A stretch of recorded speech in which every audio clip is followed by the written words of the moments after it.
एक गांव में दो भाई रहते थे। बड़ा भाई गंगाराम बहुत अमीर था। उसके घर में किसी भी चीज की कमी नहीं थी। वही छोटा भाई सेवकराम बहुत ही भोला और नेक दिल इंसान था। उसके परिवार में उसकी पत्नी और एक बच्चा था।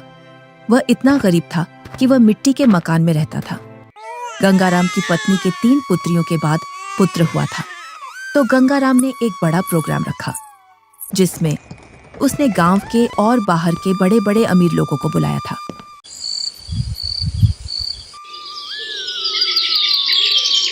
सुबह से ही गंगाराम के घर के चारों ओर चहल पहल थी।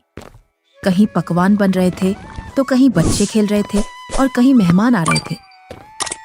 गंगाराम के घर के चारों ओर खुशी का माहौल था।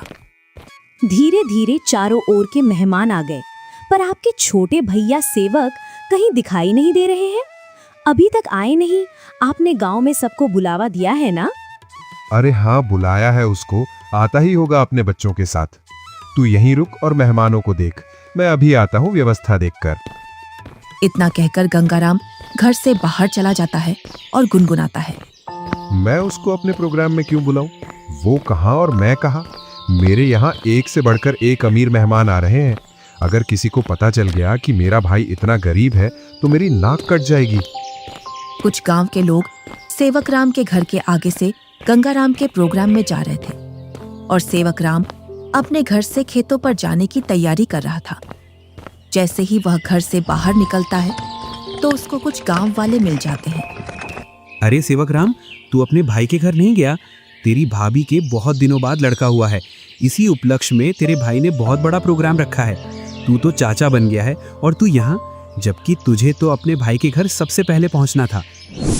सेवकराम ये सुनकर दंग रह जाता है। इस बारे में उसे कुछ भी पता नहीं था, पर वह गांव वालों के सामने ऐसे बोलता है जैसे उसे पहले से सब पता है। अरे हाँ भाई, मुझे भी जाना है। बस थोड़ा सा खेतों पर काम बचा है, उसको मैं पूरा करके आता हूँ। जल्दी काम पूरा करके आ भाई। सुना है भाई गंगाराम ने बहुत ही स्वादिष्ट पकवान बनवाए हैं और उसने खाने पर पूरे गांव को बुलाया है। हाँ, ये तो बड़ी ही अच्छी बात है। तुम लोग चलो, मैं आता हूँ। जैसे ही गांव वाले वहां से निकल जाते हैं तो सेवकराम का मुंह उतर जाता है। ये तो बहुत खुशी की बात है, पर इसके बारे में तो मुझे कुछ पता ही नहीं है। चलो, मेरे बड़े भाई के घर पुत्र रत्न तो आया और मैं फिर से चाचा बन गया, पर मुझे इस बारे में कुछ बताया भी नहीं। शायद काम काज ज्यादा है, इसी वजह से मुझे बताना भूल गया होगा, वरना ऐसा हो नहीं सकता कि मेरा भाई मुझे न बुलाए। अरे भाग्यवान, तुमने सुना? तुम्हारी जेठानी के लड़का हुआ है। कुछ गांव वाले इधर से गुजर कर जा रहे थे। क्यों ना अपन भी चलें बड़े भाई के यहाँ? सुना है बहुत ही अच्छे अच्छे पकवान बने हैं वहाँ पर। अरे, ये तो बड़ी खुशी की बात है। आप फिर से चाचा बन गए और मैं चाची, परंतु उन्होंने हमें बुलाया नहीं। बिना बुलाए हम कैसे जा सकते हैं उनके प्रोग्राम में? बिना बुलाए वहाँ जाना सही नहीं होगा।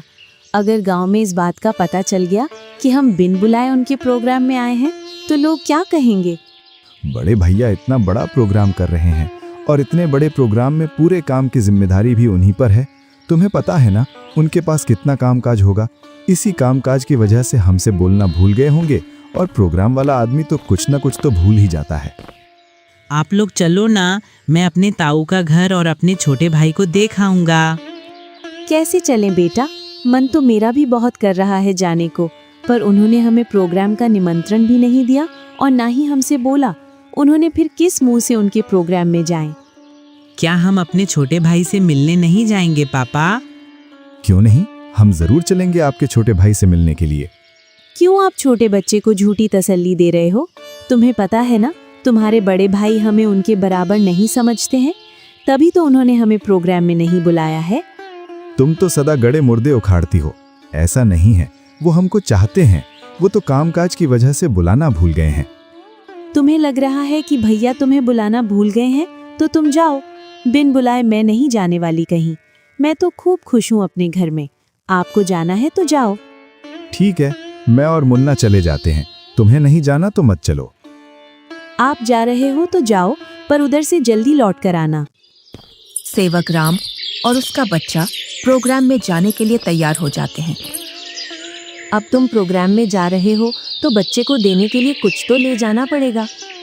हाँ, बहुत देर से मैं भी यही सोच रहा था, बच्चे के लिए क्या ले जाऊं, और बाजार से ले जाने के लिए मेरे पास पैसे भी नहीं हैं। आप तो ये लकड़ी का झूला ले जाओ जो तुमने मुन्ना के लिए बनाया था। अब मुन्ना के कुछ काम का नहीं है। हाँ, यही ले जाता हूँ, इसमें बच्चा खूब आराम से सोएगा। सेवक राम उस झूले को उठाकर चल देता है और उसके साथ में उसका लड़का भी चल देता है।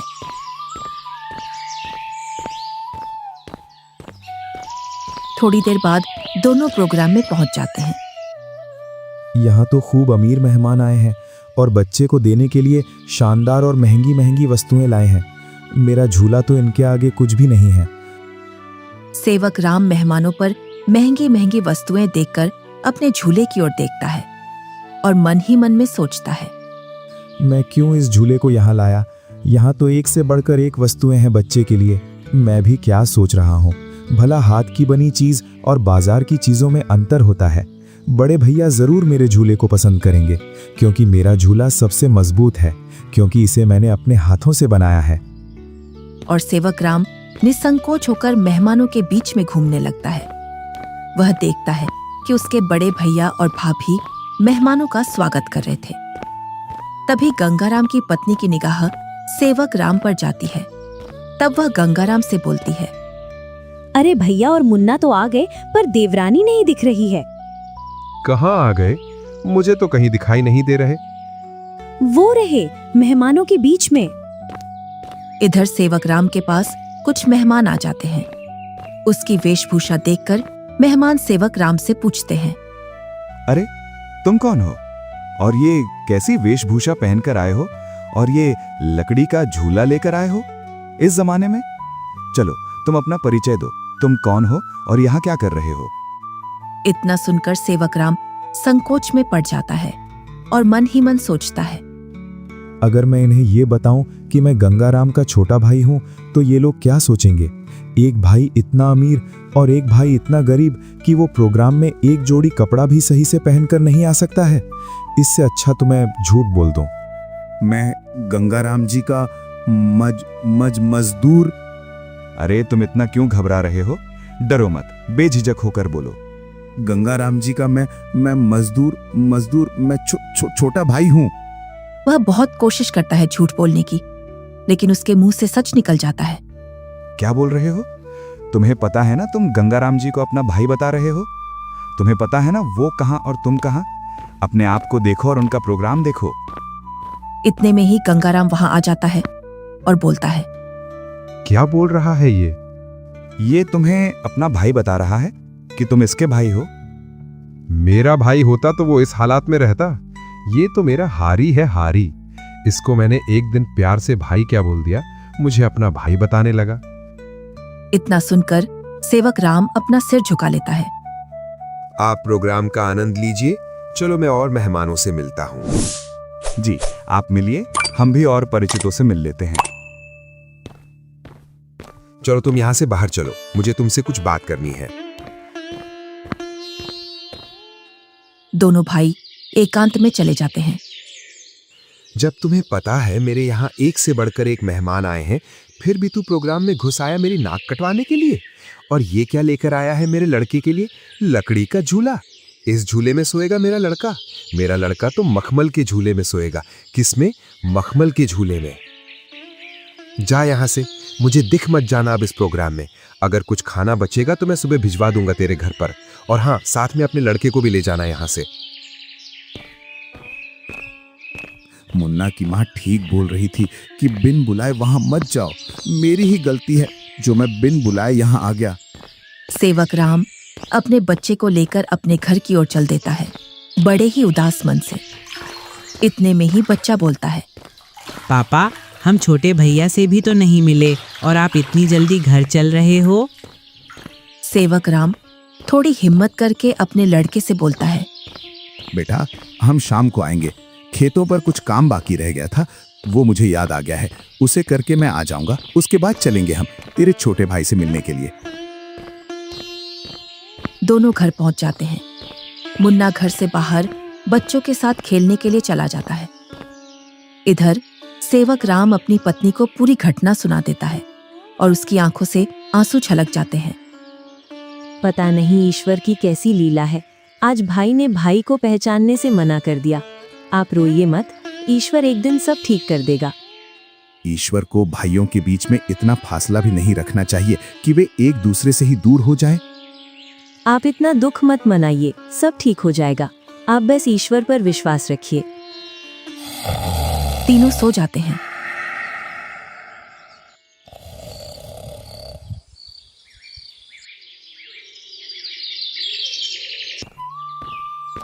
दूसरा दिन गंगाराम के दरवाजे को कोई बजाता है।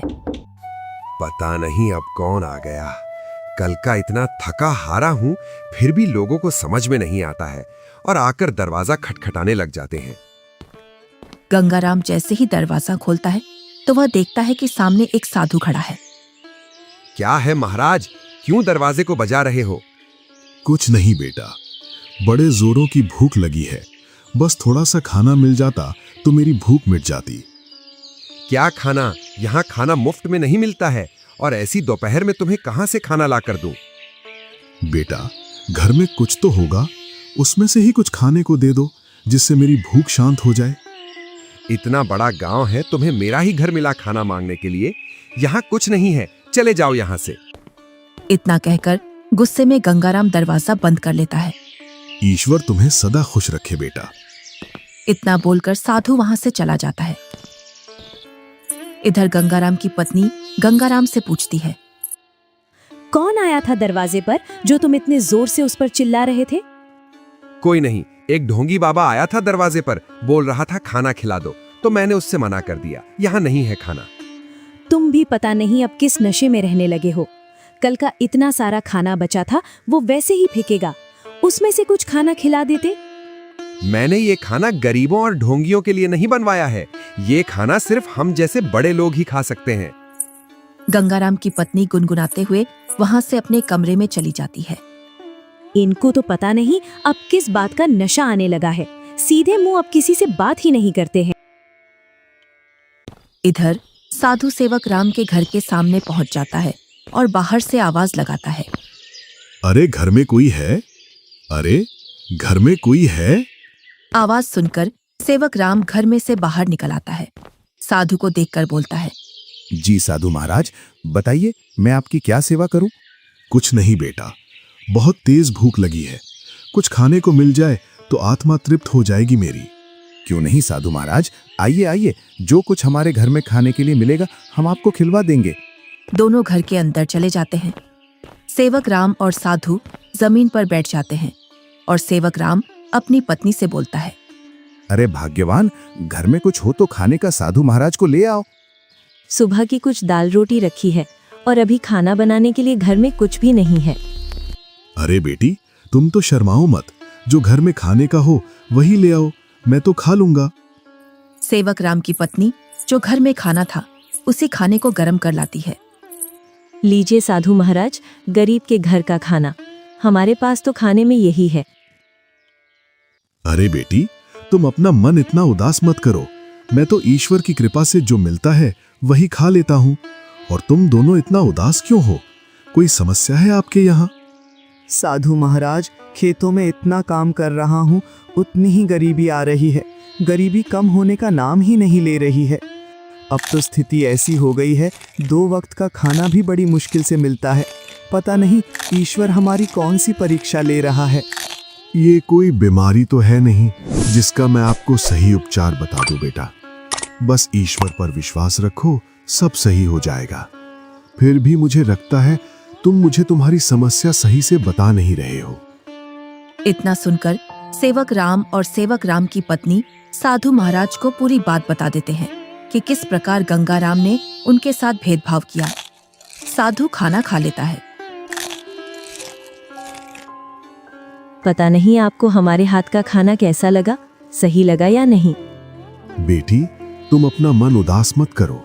तुम तो अन्नपूर्णा हो और तुम्हारे हाथ का खाना बहुत ही स्वादिष्ट है।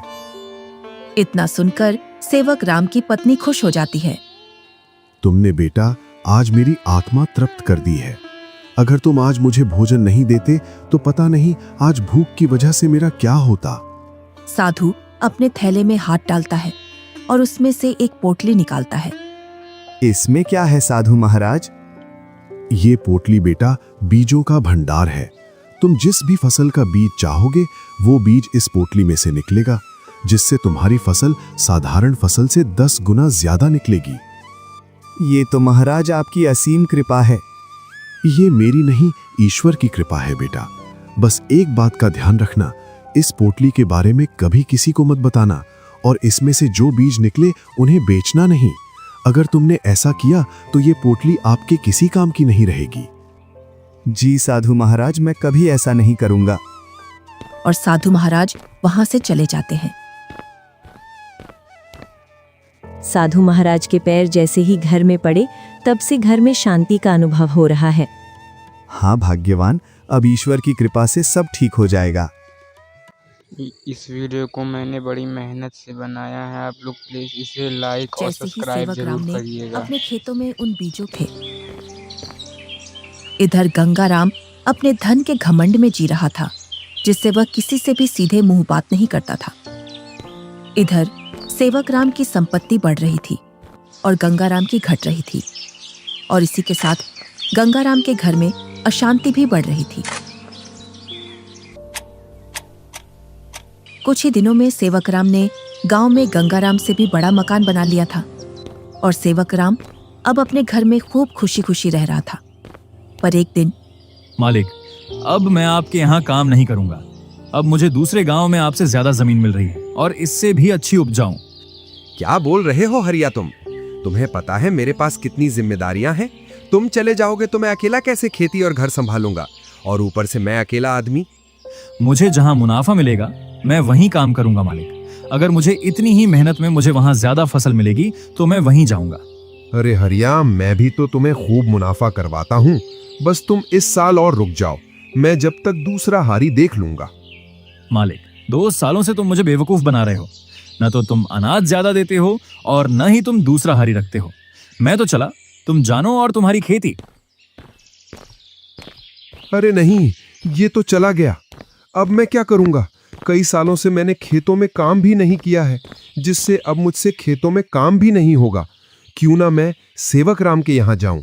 अब तक तो उसने उसकी सारी जमीन बेच दी होगी, क्योंकि हालात तो वैसे भी खराब चल रहे थे उसके। वो जरूर मेरे खेतों पर काम कर लेगा। गंगाराम सेवक राम से मिलने के लिए चल देता है।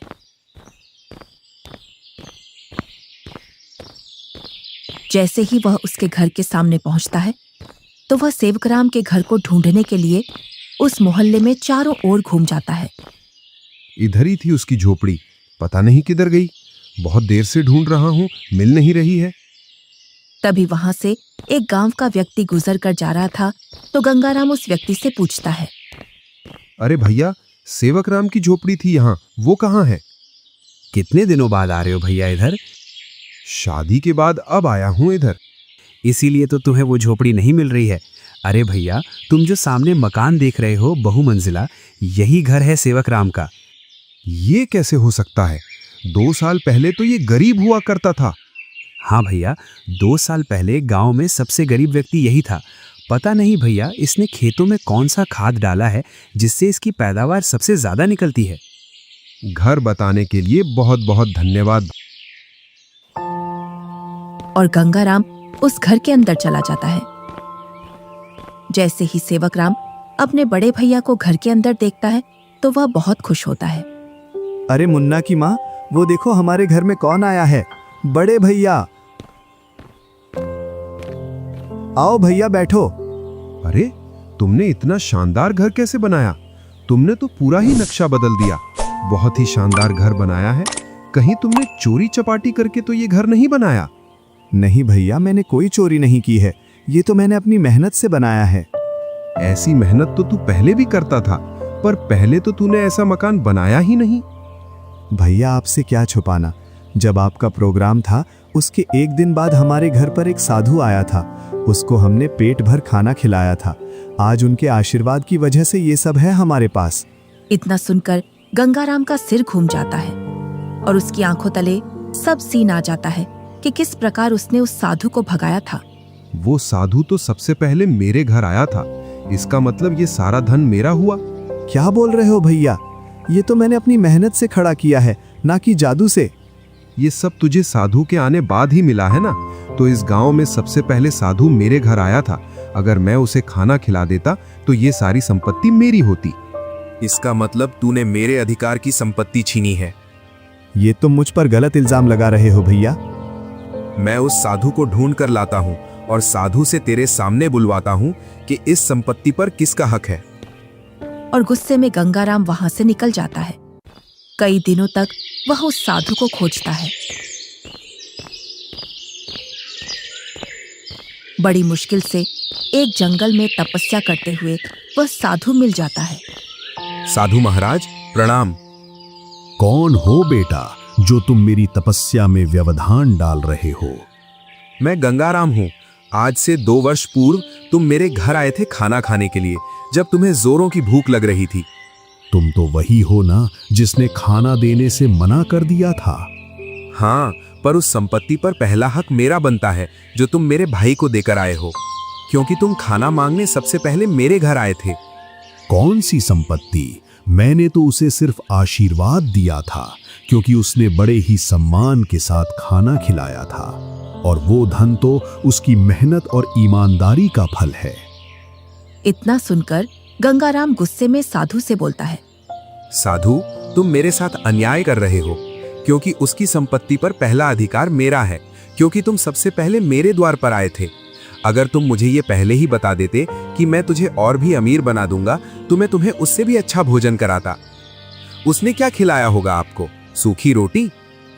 गंगाराम साधु से बहुत वाद विवाद करता है और गुस्से में साधु से बोलता है, जिससे साधु को क्रोध आ जाता है। बालक, तुमने मेरी सब्र की सीमा खत्म कर दी है। तुम मेरे श्राप से अब बच नहीं सकते हो। इतना सुनकर गंगाराम के होश उड़ जाते हैं। इतने में ही सेवक राम और गंगाराम की पत्नी आ जाती है। क्षमा कीजिए साधु महाराज, क्षमा कीजिए।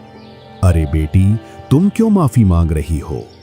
मेरे पति थोड़े उग्र हैं, उनको पता नहीं है किससे कैसे बात करना है। इतना सुनकर गंगाराम भी माफी मांग लेता है। गंगाराम, अभी तक तुम्हारा जो घर चल रहा था वो तुम्हारी पत्नी के निर्मल भाव की वजह से चल रहा था। अब तुम अपने लालच को छोड़ दो और दोनों भाई साथ साथ रहो, क्योंकि तुम्हारा छोटा भाई बहुत ही ईमानदार है। जी साधु महाराज। तुम्हें कैसे पता चला मैं यहाँ हूँ? आप जिस दिन साधु महाराज की खोज में निकले, उसी दिन भैया मेरे पास पहुँच गए थे और उन्होंने आपके बारे में मुझे सब बता दिया था। भाई हो तो तेरे जैसा, मेरे जैसा भाई किसी को भी नहीं मिले।